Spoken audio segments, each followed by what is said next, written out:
should have been a first-round draft pick. I should have been a cowboy. Or should I say pick. Come on, man. Pick. Hasn't he gone through enough? I know exactly where you're going with this. Mike White, what up? It is Great white hype. It's the Buffalo No Huddle. Ain't my type of hype. From the Batavia Daily News and Livingston County News, I'm Jimmy Jam from CJ Country. I host the morning show from 6 to 10, and along with me, Mark Tillery, executive producer of the Buffalo No Huddle, and he's with the news. And 45-17, Buffalo over the Jets. I'll temper with how I feel about the performance in a minute. I just want to get your overall vibe on the game itself versus the season. How did you feel about last Sunday? You know what? To quote Tony Tiger, I felt great because we had a family Thanksgiving. We were watching the game, and I was already full on turkey watching the Bills. You got Thanksgiving a week early. I'm jealous. Got the family together. Right. Got the family together. Right. But after the game, I had to pour a bunch of Stephon Diggs hot sauce on my crow because, oh my goodness, that score I gave last week was probably That's the worst. right. You picked against the Bills last week. It's a more horrible prediction than those fake Nostradamus things that go out there, man. It was bad, man. It was bad. But it was amazing to see Buffalo come back like that. Granted, they went out there like Scott Fargus in A Christmas Story and got beat up like him after they took the What is snowball. it with the first half with this team, though, the last 3 weeks? Slow to start. I mean, they had the lead. They were up 10-0. Yeah. But still, it's kind of slow to start the last 3 weeks in a row. And I don't know what that is or why that is. This is the enigma that is the Buffalo Bills. I think you, and the rest of the world out there thinks they are a Super Bowl team. They are a team that can win the Super Bowl. But you have to win that first half. You got to build that confidence, man. You didn't do it against Jacksonville. The Jets, you're lucky, are that team that's going to lay an egg almost every week, and they're just that team that's going to get beat up on all the time from what we're seeing now. But I just would love to see Buffalo open it up in the first half and show that they could beat up a team the entire game. But this is that team right now, and they're still, unfortunately, in that learning zone. Yeah. I know. I'm at loss for words too, because sometimes when I think about this team, you said, we think they're a team that can win the Super Bowl. They could, but right now the Titans are in control of the conference. They really are. They got a cake schedule the rest of the way. Buffalo's getting into the meat of some really tough opponents coming up. And let's be honest. Let's look at who they've beaten this season. Let's look at their performance. Let's look at overall. They beat up on the weak. Sometimes they couldn't even do it to Jacksonville that one time. And so they got to beat a team with a winning record. Kansas City has that now, right. But they were in a funk when they played them. Quality opponents, I just don't know that I feel totally right about them. I really need this week's game, which we're going to get into.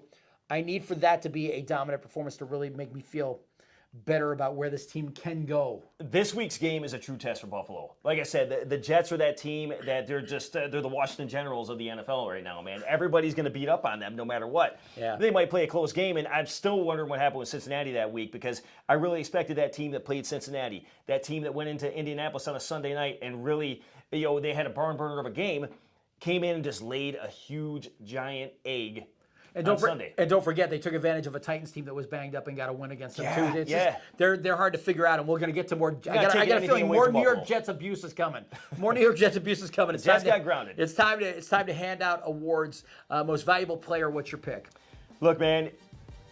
Bottom line, I picked on him a lot this season, but Josh went back to true form. This is the first game that he stayed in the pocket. He stayed in the pocket. This is the longest he stayed in the pocket and had time in the pocket this season. So, and that opened it up for Diggs to have one heck of a game. It opened it up for receivers that we haven't heard their name in a while to really do something. And with the stats he put up, Allen was in that MVP caliber form this weekend. So Josh Allen, my player of the game, bottom line, man, he went from blink to it. He was definitely the it factor. You know what it is? The Bills went against tendencies in this game and did some things they hadn't run in a while. Like when's the last time you saw a jet sweep with anybody running the jet sweep? Sanders showed he had some speed too, man. Oh my goodness, you gave the ball to Sanders. Sanders showed he had some speed, and I think those three running backs. You had Singletary, you had Moss, and you had the addition of Matt Breida. Who gave him a different look. I don't know if that you can expect that every week from Matt, but yeah. I don't want to say the two-headed puppy turned into a three-headed monster, but it certainly kept the Jets on their toes, and that's what kept Allen in the pocket longer because you were able to just open it up down the field at that point. Well, they thought we had a running game. But yeah, that's the thing too. Also, Allen was in play action more than anybody has in the NFL this season in that game. Higher percentage of plays in play action. And it served him well. It absolutely did. I love that he was in the pocket. I love that he made key plays in the pocket. Awesome. I love designed runs for him. I do. Even though you could risk him getting hurt, I still sort of like that dynamic. Most valuable for me, Stephon Diggs, 160-plus yards running. And the back corner play there, too. You know what I mean? Didn't get it the first time, got it the second time. Josh with two nice placements, but Diggs coming down with it the second time going. I just love going right back to that play, that swagger, and getting that touchdown. That was swag, and that wasn't just your average catch in the NFL. That was a straight up like video game catch right there. That was like that superstar catch that you're gonna see from the picture behind me. That's just iconic right there. So props to Diggs, man. Great game. Better luck next time award. We don't like to say least valuable player, but we mean least valuable player. What was your pick? Look, Sheldon Rankins said it best. Every man should be embarrassed. Every man should be angry. Is he a poet? He might be. He might be a poet and not know it. But no, but who is he? No, Sheldon Rankins is Jets defensive tackle. All right, I just want to make sure you told those folks out there. Sheldon Rankins is Jets defensive tackle. Right.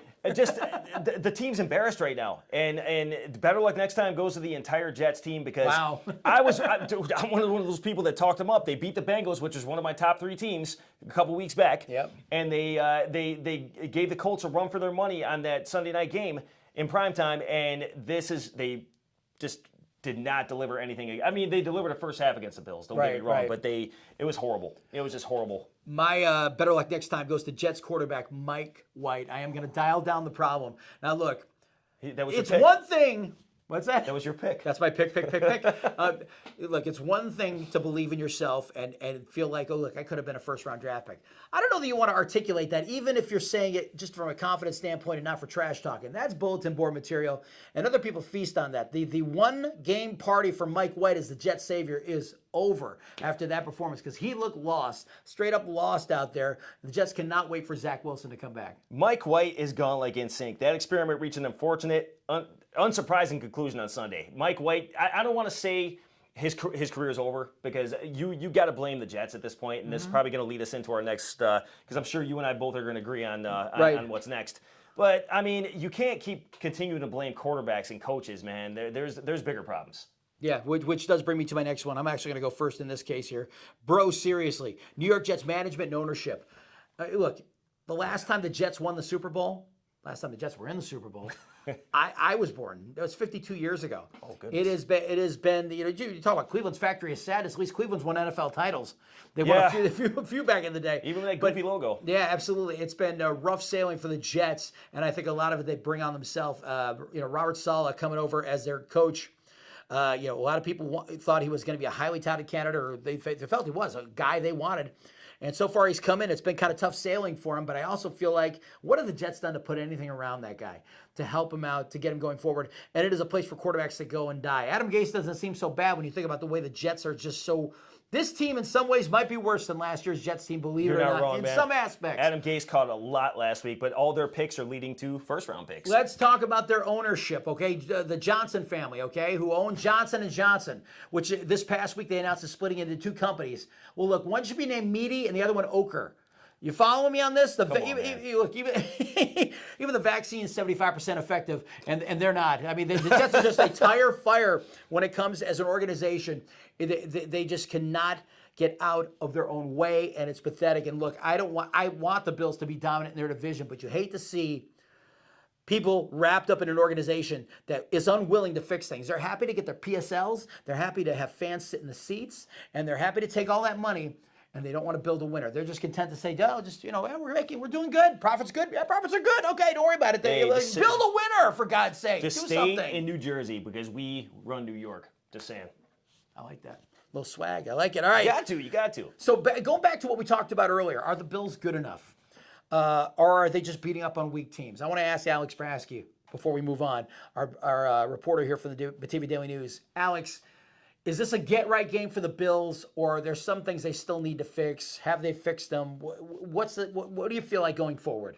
Despite a massive effort against the New York Jets, I think the jury now remains out on the Bills as a championship contender. To begin the season, I was sure of that fact. The Bills were coming off a fantastic season a year ago, and they had a lot of pieces returning to what they hoped make another run at a Super Bowl championship. But since then, Buffalo has just been too inconsistent on the offensive side of the ball for me to believe that they're a surefire Super Bowl contender in the AFC. Josh Allen returned to form last week, and Stephon Diggs had a fantastic effort against the Jets, but I think there's still room to work for the Bills' offense, including on that offensive line and in the running game, so the jury remains out on the Bills as a championship contender. Choose a school where the arts come alive, where science and technology thrive, to create something extraordinary. No matter which path you choose, GCC gives you the tools to start your next journey. Because when you choose GCC, your time is now. All right, so let's talk about the Bills taking on the Indianapolis Colts this Sunday at Highmark Stadium. Good to have the Bills back at home. I'm glad to be back at a game. I had to miss the Dolphins game after, going consistently for 15 years. I had missed a home game and I had to miss for illness. But let's talk about the how similar these teams are. Have you thought about how similar these teams are? I've got data, information that says it. But I mean, have you thought about what this team is? We're definitely sharing information. I mean, look at their records, look at who they played, and certainly look at they're playing teams tough all season. The Colts are the hotter team right now, really, because they started off 0-3 and now they've won. They've been 5-2 since they're 5-5 right now. Yeah, you know what though? It's a matter of the teams are playing. I mean, they played the Jets. They played the Jets tough. We played the Jets. And annihilated them. So where there's similarities. Oh, it gets deeper than that. Yeah. All right, both teams, they got 11 combined wins. Check this out. The Bills' wins are over the Jets, the Dolphins twice, the Chiefs, Texans, and Washington. The Colts wins: Jaguars, Jets, Dolphins, Texans. Really similar. Really similar, those wins. Some parallel stuff going on. And guess what? Both teams lost to the Titans 34-31. Do we have to talk about the Titans? They're very similar. Let's talk about how they're similar. Number one in takeaways. Who's number one in takeaways in the NFL? That would be the Buffalo Bills. All right, who's number two? That would be the Indianapolis Colts. See, that's what I'm saying. You knew the answer because I led you to the answer, but you know what I'm saying. Of course you did. No, I mean, and that's why it's going to be a shootout on Sunday. Defensively, I'm not going to say that the Colts are even close to the Bills defensively, but it's going to be a shootout. It's going to be a true test for Buffalo on Sunday. All right, well, let's dive into it and talk about it. Let's talk about the fact that Carson Wentz, now that he's healthy, is starting to get himself together. He worked with Frank Reich. Is he healthy, though? Because he's got that glass thing going on, He's healthy, and he's got Frank Reich with him, who he worked well with in Philadelphia, and now he's being given the freedom to do things. Here's the opportunity, though. Philadelphia and freedom. I see why you put those in the same sentence. I like that. Love you, Elton. Anyway, it's all about. I mean, it's all about him starting to get himself together. This team is starting to gel and get themselves together. The one thing, though, is there's an opportunity here for the Bills to continue the great defense that they've begun, at least as far as Carson's concerned, because their running game and their running back is an absolute problem. But Carson Wentz is good for 2 wacky plays a game, literally. He threw 2 left-handed passes last week. Carson Wentz is not left-handed. No. He's not ambidextrous. He's not gifted like a switch thrower. No, he just did it because he was trying to make plays. So there are wacky plays that the Bills could probably feast on and make at him. Really, props to him for that. But he is fortunate in the fact that he's got a good running back. He's got Jonathan Taylor, who since week 10 of last season has really become a problem. I think after King Henry, he might be the guy in the NFL right now that people are talking about that could really be a home run threat for the Bills. He's got speed. He's got the size. He's got everything. He's got speed. He's got that finesse. He certainly has the size, but he's no Derrick Henry yet. I mean, Derrick Henry knocked the Buffalo Bills over. We saw this. It wasn't good with some of those runs that he got. I mean, we won't talk about the refs helping one of those runs, but when you look at it, Taylor is definitely not Henry, and I think if Buffalo stops him early and stops Wentz early, it's going to be a good day for Buffalo. Well, I mean, you look at Taylor, though. Taylor's near 1,000 yards right now, 5.8 yards a carry. So, I mean, he is getting it done. I mean, you want to say maybe he's not King Henry, but he's pretty good. Yeah, but he's coming in against the Legion to Boom 2.0. Everybody could put up points against the Jets. Everybody could look good against all the other teams. And granted, the Colts did play a lot of teams tough this season. But Buffalo's secondary and Buffalo's defensive line, the line is definitely getting better. Even with Star Lotulelei, we don't know his status. It's Wednesday when we're taping this. We don't know if Lotulelei is going to be ready to play on Sunday. Still on the COVID reserve list. Bottom line is the defensive line is getting better every week. You know what I want to see? The secondary? Secondary's fire. Secondary's doing great. You know what I would love to see, though, and I don't even know if this is in Bill's arsenal to even do this, but right now, if they could get Tremaine Edmonds back, because he's day-to-day, there's a chance he could play Sunday. Didn't practice. He didn't practice, but there's still a chance he could play. He's day-to-day. He's got a chance. So I would love to see, because A.J. Klein's doing so well, why not put 3 linebackers out there and try a look with 3 linebackers out there and dare Carson Wentz to throw against the Bills secondary? But, stop the run, put the heat on with the pass rush, and at the same time, maybe force Wentz to try to be the hero in a hostile Bills stadium on Sunday. I kind of like that. I don't know if they've got that dialed up or that's even a thing they do, but I would love to see something like that. Right. No, I think it comes down to these. You have the talent out there. Try something new. I mean, obviously, if it's not working, switch it up during the game, but try something new. You have one of the best, obviously, number one in takeaways, best defense in the league, in my opinion. Mm-hmm. The way that whole backfield is playing right now, the way the secondary is playing right now is phenomenal. And just like I said, stop them early. Mike White makes you look good. Mike White can make a team look good. That's the problem. Mike White definitely made everybody look good. Everybody in the secondary got a pick on Sunday. That's crazy. There was a carousel of quarterbacks against the Colts when the Jets played them too. So then Flacco, he came in last week too, right? I'm not sure I saw Flacco last week too. Last week all I know is yeah, they feasted on him. But sticking with the Bills and the Colts as far as from an offensive standpoint, here's the opportunity. I'd like to see the Bills continue to do some of their going against type like they did last week against percentage, some play action, doing some things this week.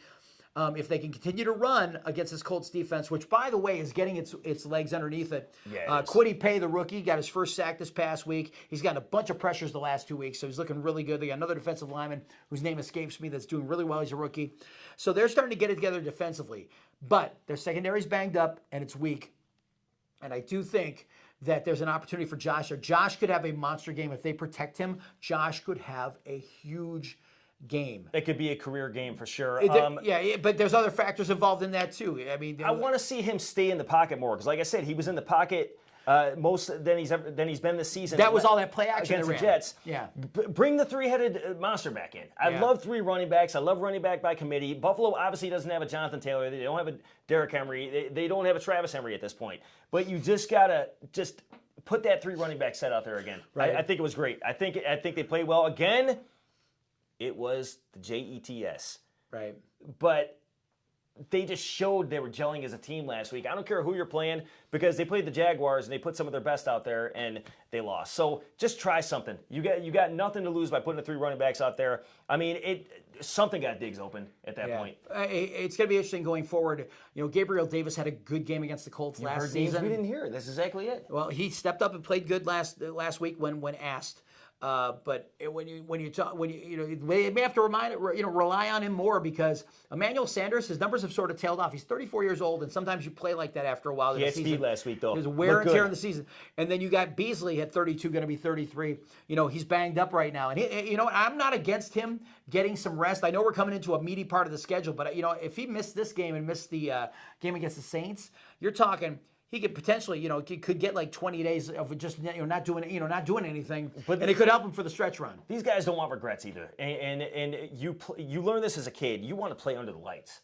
This is the lights. This is your home stadium. Sure. You pull just fortitude that you didn't think you had, and just you get out there in that field and you want to play. So I mean, ideally, I feel Beasley being set, especially with the ribs right now questionable, is a good idea because you got McKenzie out there. You got Gabe Davis out there. You got enough players. It's got to be Gabe Davis before McKenzie, though, because Gabe Davis is supposed to be that heir apparent when the time comes when these two guys shuffle off and get off their deals and go somewhere else. Because, Beasley could be gone after this season if they wanted to. They could get out of his contract, and Sanders is on a one-year deal.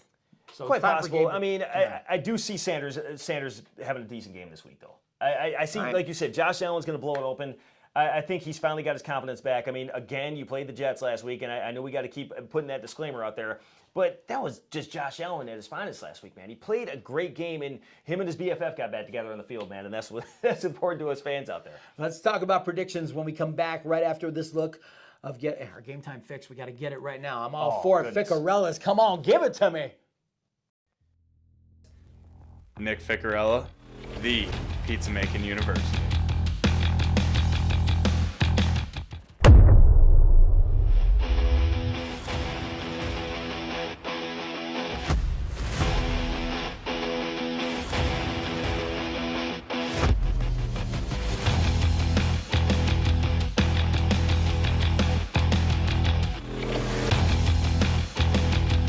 Okay, maybe that was a bit much, but I love pizza. It's time for predictions now. Thank you. Let's go to Alex Brasky from the Batavia Daily News. Alex, give us your prediction and score. To begin the season, this week's matchup against the Indianapolis Colts seemed like a surefire win for the Bills, but judging on the Colts' recent performance and the Bills' recent performance, this week's game suddenly becomes up in the air. Carson Wentz has returned to somewhat of his MVP caliber that we saw years ago for the Colts under head coach Frank Reich, a former Buffalo Bills backup quarterback who, of course, led the Bills to the win in the famous comeback game against the Oilers way back in the day. But the Colts also are led by Jonathan Taylor, perhaps the league's top running back, or at least the top running back in the AFC now that Derrick Henry has gone down for the Tennessee Titans. So the Colts are a tricky proposition for the Bills this week, and I think Buffalo is going to have to be at its best if they hope to walk away a winner. Josh Allen had a fine effort last week. Stephon Diggs came alive, and really, Allen spread it around to multiple targets, including all three Bills running backs that all scored in that win against the Jets. Matt Breida was a factor in that game, and maybe he will be this week against the Jets. But when it comes down to it, I think the Bills win this game, but it's going to be close. Give me the Bills to win 24-21 over the Colts this weekend. All right, Alex, thank you. Mark Tillery, score and prediction here for Sunday. Look, it's no secret the Colts have played teams tough all season long, and their record certainly doesn't reflect the team that they are. You could sit there and call them pretenders all day long, but if their record was in the right place, they'd be contenders. Right now, they're dangerous because they are hot and 5-2 over the last 7 games, and they're fighting for the AFC South, try to get in the playoffs. Anything can happen in the NFL, and they could be a wild card that we're looking at down the road. And again, Frank Reich is coming home. And Frank Reich is going to inspire these players because he made history on that field. So why would they not want to make history that night and beat a Super Bowl contender like the Buffalo Bills? Avenge a playoff loss from last year. Exactly. Yeah. You're getting your revenge like that. But the Bills need to put the pressure on Wentz early and force mistakes. They need to shut Taylor down early. They need to take confidence completely away from this team. But I think it's going to come down to who controls the clock too. Where we don't have a running game, like I said, if we bring in that three-headed monster that we have, they have Jonathan Taylor, which I hope he doesn't give this team fits like Derrick Henry did. Mm-hmm. But I think down the stretch, Buffalo is a stronger team.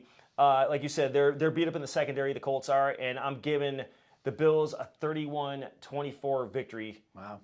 Under the lights at home. Because it's getting darker early. Absolutely. That's why. Absolutely. But for me, maybe snow. I've thought about this score about 4 different times this week, and I had it all different ways and scenarios and stuff. And like in my heart of hearts, I feel like if the secondary of the Colts plays like they've been, there's a chance for Josh to really feast. I'm going to say it's going to be closer because the Colts are fighting for their lives because they really can control their destiny in that division by stacking together some wins. The Titans are going to be the Titans, but the Colts have a chance to get in and get out of this crowded AFC that is right now with a lot of teams sitting around that 500 mark or a little bit above it or whatever the case may be.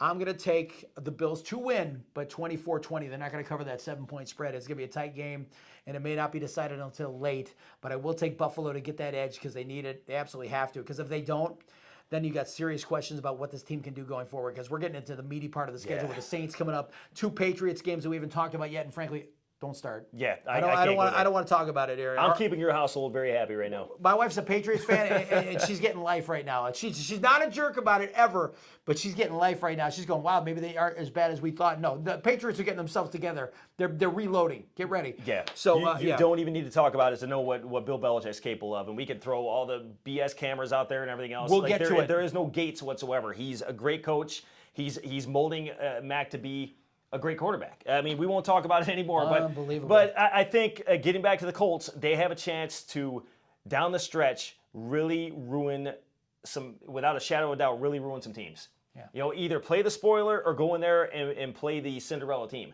But I think the Colts are definitely, if they get their secondary together, are a strong team. But I think, like I said, Buffalo's going to beat them this weekend. All right, we will get to all the other stuff that's going to follow. Some meaty games coming up in the schedule in a few weeks, but that's it for the Buffalo No Huddle. Do me a favor, if you're on the Batavia Daily News Facebook page or Livingston County News, our Facebook page and YouTube page. I want to say YouTube, but both, like them both anyway. YouTube channel. Go to the YouTube channel, smash that like button, subscribe, and comments, feedback. We want to know, all right? Let us know what you want to see. If you want to see more content out of us, if you want to see whatever we can get from the Bills in the NFL, trust me, we're working hard back here to put it back here. But, just let us know what you want to see. Let us know what kind of, and we got to announce some winners coming up soon of our fan. Our fan of the season is going to be coming up soon. Oh, cool. All right. Yeah, they're going through the votes. I know we've talked about it in a couple of weeks, but there's going to be some happy kids out there. They're going to be on the show with us, so we're excited about that. From the Buffalo No Huddle, I'm Jimmy Jam from CJ Country, morning 6 to 10. Please listen, because macaroni and cheese cost money. And Mark Tillery, executive producer of the Buffalo No Huddle. We thank you for being here, checking us out. share it, let people know, okay? All right, we'll be back next week. And until then, go Bills. Go Bills.